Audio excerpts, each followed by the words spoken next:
பாருங்களேன், எவ்வளவு அடக்கமான பொண்ணு.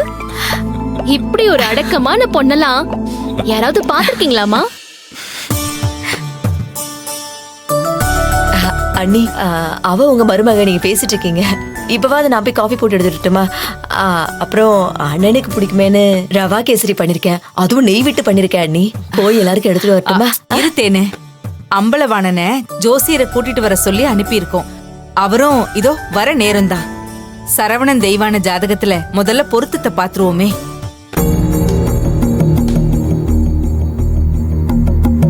ஏமா, ஜோசியர் வர்றதுக்கும் கேசரி சாப்பிடறதுக்கு என்னமா சம்பந்தம்? இது நம்ம வீடு தானே. ஆமாங்க, எல்லாம் சரிதான். ஜோசியர் வந்துடட்டுமே.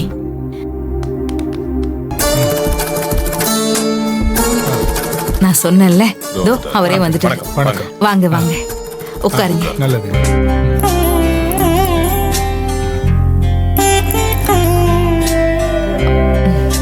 இந்தாங்க பையனோட ஜாதகம்.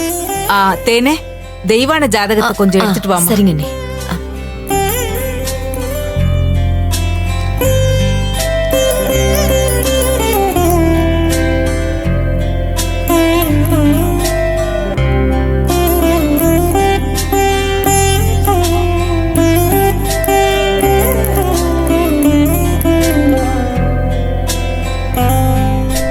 ரெண்டு பேரோட பிறந்த ஜாதகப்படி பையனுக்கும் பொண்ணுக்கும் 10 பொருத்தமும் கூடி வந்திருக்கு. என்ன ஹாப்பியா?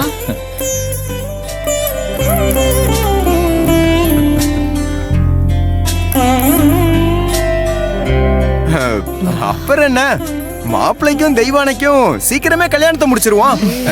இல்ல, எதுக்கு சொல்றேன்னா அடுத்தடுத்து நம்ம வீட்டுல கல்யாண வேலை இருக்குல்ல. ஜோசியரே, அப்போ நிச்சயத்துக்கு ஒரு நல்ல நாளா நீங்க குறிச்சு கொடுத்துடுறீங்களா? கொஞ்சம் அவசரப்படாதீங்க, இருங்க. அவசரம்?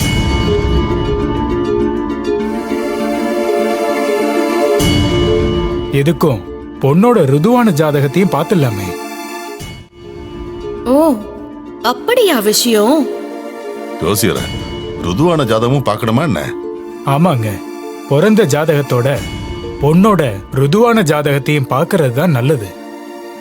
போன மாசம் இப்படிதான் ஒரு பிறந்த ஜாதகத்தை மட்டும் வச்சு பொருத்தம் பார்த்து கல்யாணத்துக்கு தேதி குறிச்சு கொடுத்தேன். ஆனா ஒரு அசம்பாவிதம் நடந்துருச்சு. சொல்றதுக்கே கஷ்டமா இருக்கு. மாப்பிள்ளை பையன் இப்ப இல்ல.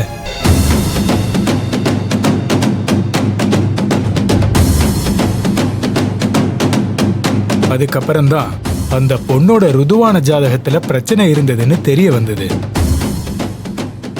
இதுவரைக்கும் பிறந்த ஜாதகத்தை மட்டும் வச்சுதான் கணிச்சு கொடுத்திருக்கேன். அதனாலதான் இப்பெல்லாம் கல்யாண பொருத்தம்னா ருதுவான ஜாதகத்தையும் பாத்துடுறது. ஐயா, என்ன நீங்க எங்க வந்து உட்காந்து எதை பத்தி பேசிட்டு இருக்கீங்க? அதெல்லாம் எதுக்கு? ஜாதகம் வேணும்னா அதை கேட்டு வாங்கி பாப்பீங்களா? ஐயா, நான் நடந்ததுதான் சொன்னேன். நான் பொண்ணோட 2 ஜாதகத்தையும் பார்க்காம தேதி குறிச்சு கொடுக்கறதே இல்ல. சரிங்க ஐயா, நான் போய் ருதுவான ஜாதகத்தையும் எடுத்துட்டு வரேன்.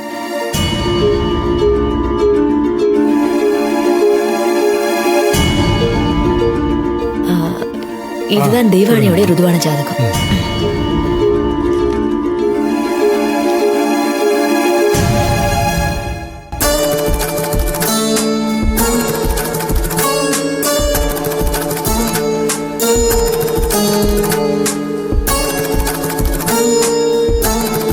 என்னங்க ஐயா, முத தடவை ஜாதகத்தை பார்க்கும்போது ரொம்ப சந்தோஷமா பேசுனீங்க.